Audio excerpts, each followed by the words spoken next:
கிடைச்ச வேலையை விட்டுட்டு பிடிச்ச வேலையை பார்க்கறதோட பார்ட் 37. நேற்று சொன்ன மாதிரி அந்த பெட்டு எனக்கு தான் கிடச்சிச்சு. காலைல தூங்கி எழுந்திரிச்சு இந்த ரூமில் 4 பேர் குளித்து ஒரே ஹீட்டரை 4 பேரும் யூஸ் பண்ணி 8 பேருக்கு ஒரு ரூம் பத்தாது இல்லையா, அதனால் இன்னொரு ரூம் எடுத்திருந்தாங்க. அந்த ரூமில் ஒரு 4 பேர் எல்லாம் குடிச்சிட்டு காலைல சாமி கும்பிட்டு படையலை போட்டு அங்கேருந்து வெளியே கிளம்பிட்டோம். நாங்கள் இருந்த இடத்துக்கு பேர் வந்து நிசர்கதாமா அப்படின்னு சொல்லி சொன்னாங்க. அந்த ஏரியா பேர் வந்து குஷால் நகர்.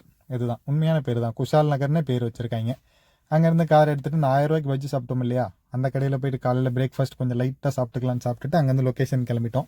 ஃபஸ்ட்டு போன லொக்கேஷன் பேர் வந்துட்டு கோல்டன் டெம்பிள்.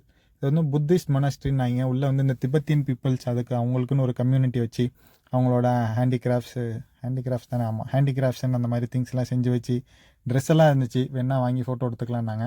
உள்ளே போனால் புத்தர் சிலை இருந்துச்சு. அதுக்கப்புறம் ஒரு ஜூமை போட்டு பார்த்தா தான் தெரியுது, புத்தருக்கு வந்துட்டு கோக்கு, 7 அப், மவுண்டன் டியூ, ஸ்வீட் பீர் அதெல்லாம் படைச்சிருக்காங்க. என்ன கதைன்னு தெரியல. அதுக்கப்புறம் கொஞ்சம் நிறைய பெயிண்டிங்ஸ்லாம் இருந்துச்சு வாலில். அங்கேருந்து போட்ட செருப்புக்குள்ளே டோக்கனை கொடுத்துட்டு செருப்பை எடுத்துகிட்டு அங்கேருந்து அடுத்த லொக்கேஷன் கிளம்பிட்டோம். நாங்கள் போன மொத்த ட்ரிப்புலையுமே ஒரு ரொம்ப சுமாரான ஸ்பாட் இதுதான். உள்ளே ஒன்றுமே இல்லை, ஒரு 2 பில்டிங் இருந்துச்சு, உள்ளே நந்தி சிலை இருந்துச்சு. சரி எதுக்கடா வந்தோன்னு தெரியாமல் அங்கேருந்து கிளம்பி அடுத்து லஞ்சுக்கு வந்துட்டோம். ஒரு ஸ்பாட்டை பிடிச்சிட்டு லஞ்ச் ஒரு நல்ல ஃபீஸ்ட்டு முடிச்சுட்டு அடுத்த ஸ்பாட்டுக்கு கிளம்பிட்டோம். பஸ் ஸ்டாண்ட் இருக்குது, நடு பஸ் ஸ்டாண்டில் டேம் கட்டி வச்சுருக்காங்க. பார்த்துட்டு ஒரே ஷாக் ஆகிட்டோம்.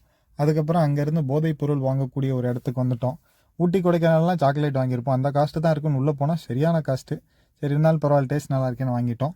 அது முடிச்சுட்டு அடுத்தது தான் லாஸ்ட்டு ஸ்பாட்டு, ஒரு காஃபி பிளான்டேஷன் போனோம். நடக்க விட்டாங்க, கிட்டத்தட்ட ஒரு 1.5 மணி நேரம் நடந்தோம். உள்ளே போனால் கிராம்பு, பட்டை, ஏலக்காய், காஃபி பொடி அது இதுன்னு எல்லாம் இருந்துச்சு. அதுக்கப்புறம் இதெல்லாம் எப்படி ப்ராசஸ் பண்ணுறோன்னு ஒருத்தர் சொல்லி எங்கள்கிட்ட வியாபாரம் போட்டார்.